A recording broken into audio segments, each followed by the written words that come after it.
राधे राधे भक्तजनों, आज आप सुनेंगे फागुन माह की संकष्टी चतुर्थी व्रत कथा। प्रत्येक माह में आने वाली कृष्णा पक्ष की चतुर्थी को संकष्टी चतुर्थी कहा जाता है। यह व्रत माता पार्वती के पुत्रा श्री गणेश को समर्पित है। इस दिन विधि विधान से भगवान श्री गणेश जी की पूजा करनी चाहिए। फागुन माह की संकष्टी चतुर्थी को दूज प्रिया संकष्टी चतुर्थी के नाम से जाना जाता है।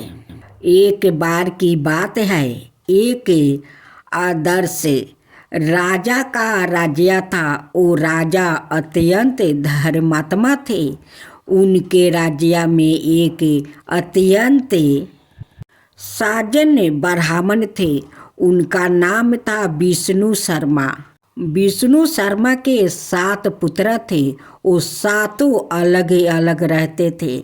विष्णु शर्मा की जब वृद्धावस्था आ गई तो उसने सब बहुओं से कहा, तुम सब गणेश चतुर्थी का व्रत किया करो।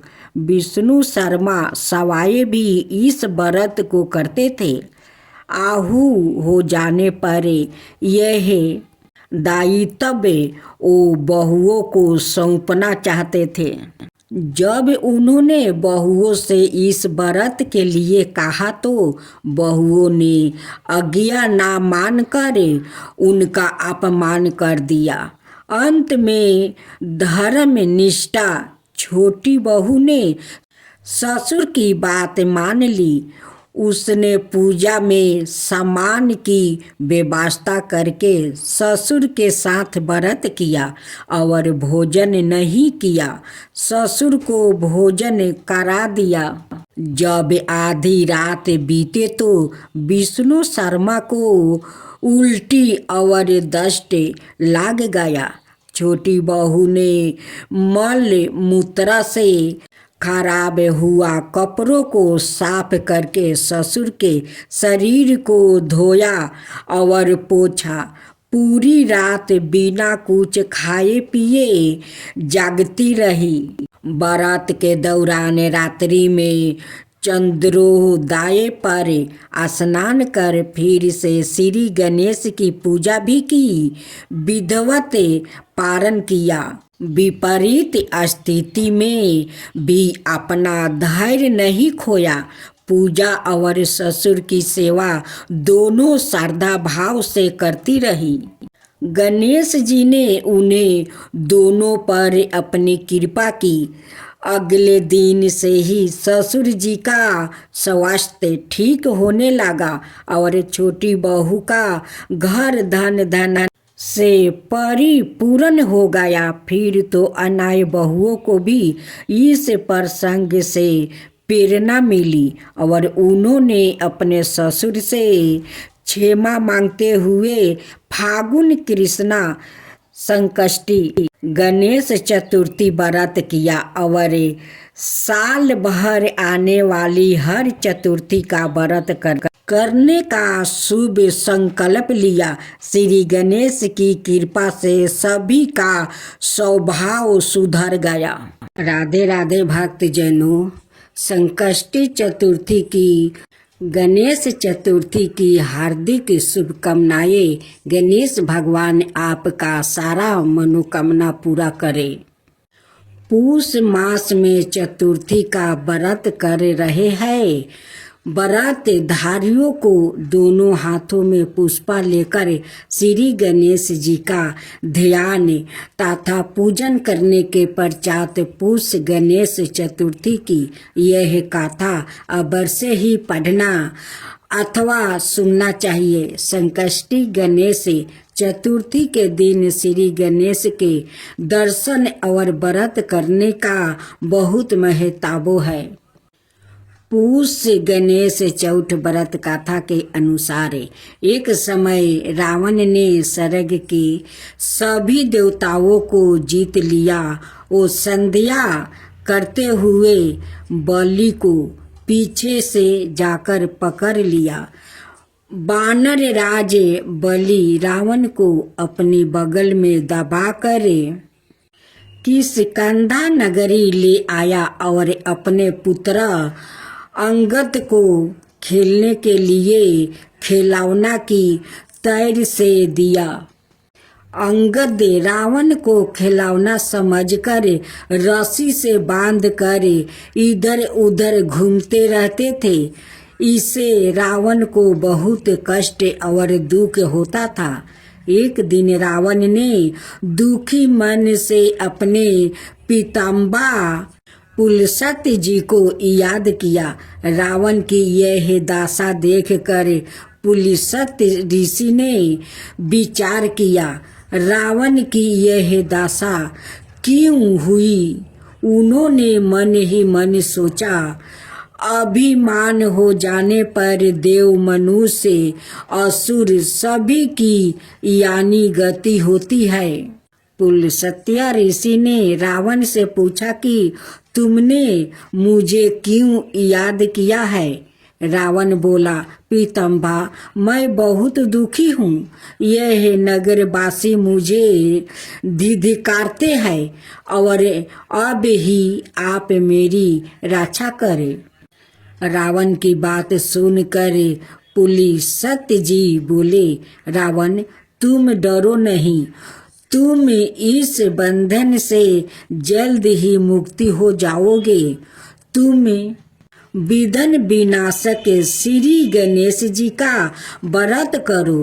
पूर्व काल में वृत्रासुर की हत्या से छुटकारा पाने के लिए इंद्र देव ने भी इस व्रत को किया था। इसलिए तुम भी विघ्न विनायक श्री गणेश जी के इस व्रत को अवश्य करो। तब पिता की आज्ञा अनुसार रावण ने भक्ति पूर्वक इस व्रत को किया और बंधन रहित हो अपने राज्य को पूर्ण प्राप्ति किया। मान्यता अनुसार जो भी श्री गणेश भक्त पुष मास की संकष्टी चतुर्थी पर इस व्रत को श्रद्धा पूर्वक करते हैं, उन्हें सफलता अवश्य ही प्राप्ति होती है।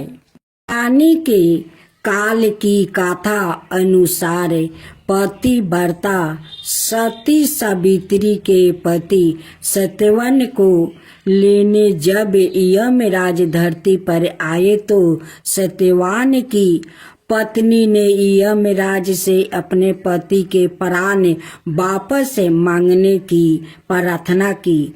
उसने यमराज से कहा कि वो उसके सुहाग को वापस लौटा दे, मगर यमराज ने उसकी बात नहीं मानी। इस पर सावित्री अन्न जल त्याग कर अपने पति के मृतक शरीर के पास बैठकर विलाप करने लगी। काफी समय तक सावित्री के हड्ड को देखकर यमराज को उस पर दया आ गई। यमराज ने उसे वर मांगने को कहा। इस पर सावित्री ने कई बच्चों की माँ बनने का वर मांग लिया। सावित्री पतिव्रता नारी थी और अपने पति के अलावा किसी का बारे में सोच भी नहीं सकती थी, तो यमराज को भी उसके आगे झुकना पड़ा और सत्यवान को जीवित कर दिया। तभी से अखंड सौभाग्य की प्राप्ति के लिए महिलाएं सावित्री का अनुसरण करते हुए निर्जला व्रत करती है। अब दूसरा करवा चौथ व्रत कथा। एक साहूकार का 7 लड़के और 1 लड़की थी। एक बार कार्तिक मास की कृष्णा पक्ष की चतुर्थी तिथि को सेठानी सहित उसकी 7 बहुओं और उसकी बेटी ने भी करवा चौथ का व्रत रखा।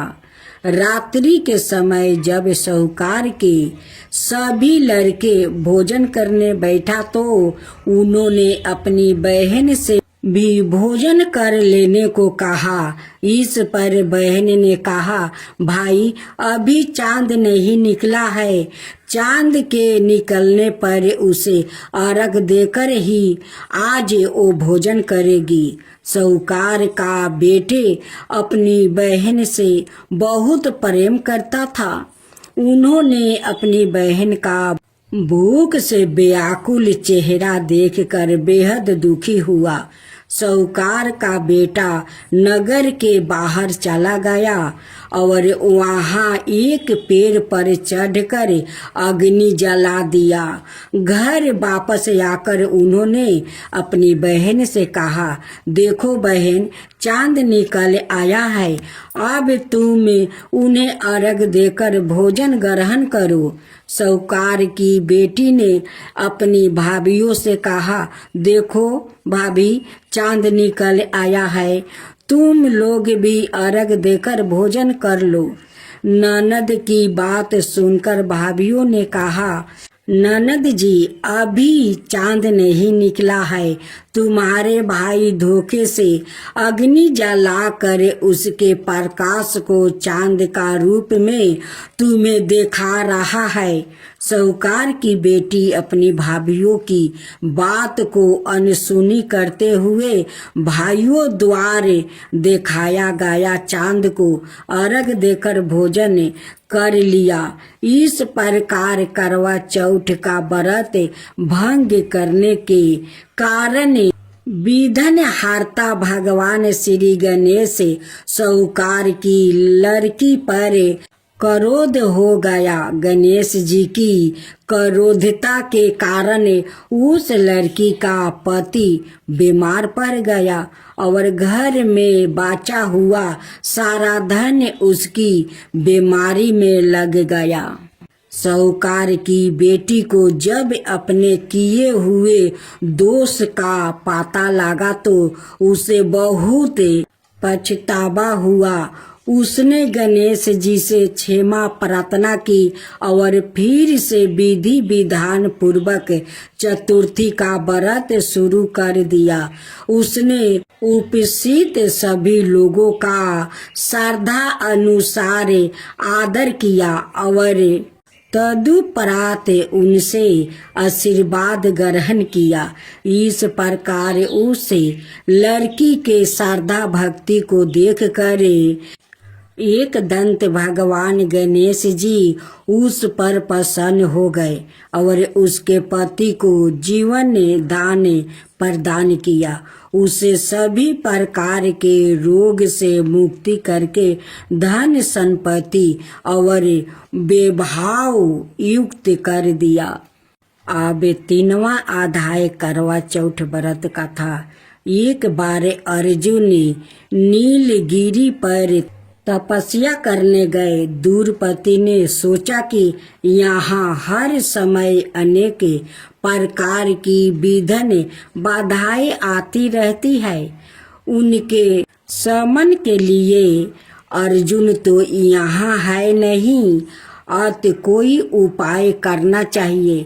यह सोचकर उन्होंने भगवान श्री कृष्णा का ध्यान किया। भगवान वहाँ उपस्थित हुआ तो द्रौपदी ने अपने कष्टों को निवारण हेतु कोई उपाय बताने को कहा। इस पर श्री कृष्णा बोले, एक बार पार्वती जी ने भी शिव जी से यही प्रश्न किया था तो उन्होंने कहा था कि करवा चौथ का व्रत गृहस्थी में आने वाली छोटी मोटी विघ्न बाधाओं को दूर करने वाला है। यह पति परपोक को भी दूर करता है। फिर श्री कृष्णा ने द्रौपदी को एक कथा सुनाई। प्राचीन काल में एक धर्मपरायण ब्राह्मण के साथ पुत्रा था। एक पुत्री थी। बड़ी होने पर पुत्री का विवाह कर दिया गया।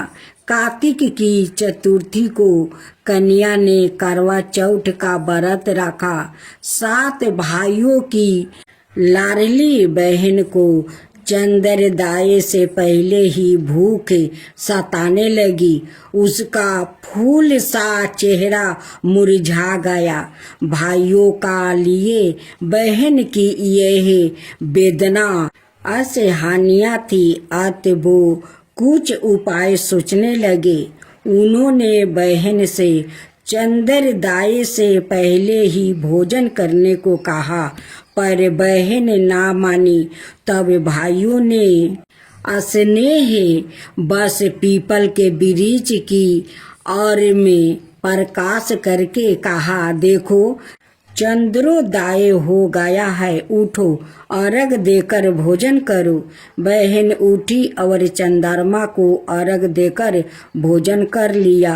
भोजन करते ही उसका पति मर गया।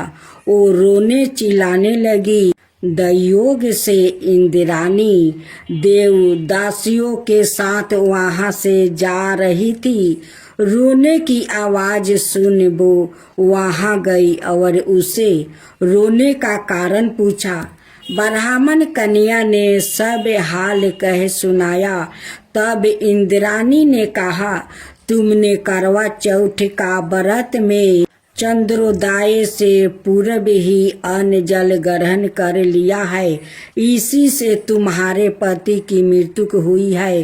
अब यदि तुम मृत्यु पति की सेवा करती हुई 12 महीना तक प्रत्येक चौथ को यथा विधि व्रत करो, फिर करवा चौथ को विधिवत गौरी शिव गणेश कार्तिकेय सहित चंद्रमा का पूजा करो और चांद उदय के बाद अर्घ देकर अन्न जल ग्रहण करो, तो तुम्हारे पति अवश्य जीवित हो उठेगा। ब्राह्मण कन्या ने अगले बरस 12 महीने की चौथ सहित विधि पूर्वक करवा चौथ का व्रत किया। व्रत के प्रभाव से उनका मृत्यु पति जीवित हो गया। इस प्रकार यह कथा कहकर श्री कृष्णा द्रौपदी से बोले, यदि तुम भी श्रद्धा एवं विधि पूर्वक इस व्रत को करो तो तुम्हारे सारे दुख दूर हो जाएगा और सुख सौभाग्य धन धनाय में वृद्धि होगी। फिर द्रौपदी ने श्री कृष्णा के कथन अनुसार करवा चौथ का व्रत रखा। उस व्रत के प्रभाव से महाभारत के युद्ध में कौरवों की हार और पांडवों की जीत हुई। अब चौथा अध्याय करवा चौथ व्रत कथा। पुराणों का अनुसार करवा नाम की एक पतिव्रता धोबी ने अपने पति के साथ तिरिंगी भद्रा नदी के किनारे स्थित गांव में रहती थी। उसका पति बूढ़ा और निर्बल था। एक दिन जब वो नदी के किनारे कपड़े धो रहा था, तभी अचानक एक मगरमच्छ वहां आया और धोबी के पैर अपने दांतों में दबा कर यमलोक की ओर ले जाने लगा। वृद्धा पति यह देख घबराया और जब उसे कुछ कहते नहीं बना तो वो करवा करवा कहकर अपनी पत्नी को पुकारने लगा। पति की पुकार सुनकर धोबी करवा वहां पहुंची तो मगरमच्छ उसके पति को यमलोक पहुंचाने ही वाला था। तभी करवा ने मगरमच्छ को कच्चे धागे से बांध दिया और मगरमच्छ को लेकर यमराज के द्वार पहुंची। उसने यमराज से अपने पति की रक्षा करने की गुहार लगाई और साथ ही यह भी कहा कि मगरमच्छ को उसके इस कार्य के लिए कठिन से कठिन दंड देने का आग्रह किया और बोली, हे भगवान, मगरमच्छ ने मेरे पति के पैर पकड़ लिया है। आप मगरमच्छ को इस अपराध के दंड सवाए रूप नरक भेज दे। कारवा की पुकार सुन यमराज ने कहा, अभी मगर की आहू शेष है, मैं उसे अभी यमलोक नहीं भेज सकता।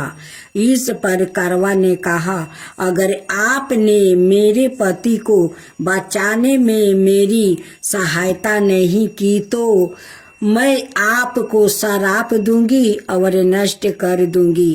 कारवा का साहस देख यमराज भी डर गया और मगर को यमपुरी भेज दिया। साथ ही कारवा के पति को लंबी आयु होने का वरदान दिया। तब से कार्तिक कृष्णा की चतुर्थी को करवा चौथ व्रत का प्रचलन में आया, जिसे इस आधुनिक योग में भी महिलाएं अपने पूरी भक्ति भाव के साथ करती है और भगवान से अपनी पति की लंबी उम्र की कामना करती है। करवा माता की आरती। ओम जय करवा मैया, माता जय करवा मैया, जो व्रत करे तुम्हारा पार करो नैया। ओम जय करवा मैया। सब जग की हो माता, तुम हो रुद्रानी, यश तुम्हारा गावत जग के सब प्राणी। ओम जय करवा मैया। कार्तिक कृष्णा चतुर्थी जो नारी व्रत करती, दीगर युपति हो में दुखी सर हरती। ओम जय करवा मैया। होय सुहागिन नारी सुख संपत्ति पावे, गणपति जी बड़े दयालु विधन सब नासो। ओम जय करवा मैया। करवा मैया की आरती व्रत करे जो गावे, व्रत हो जाता पूरन सब विधि सुखी पावे। ओम जय करवा मैया। ओम जय करवा मैया। ओम जय करवा मैया।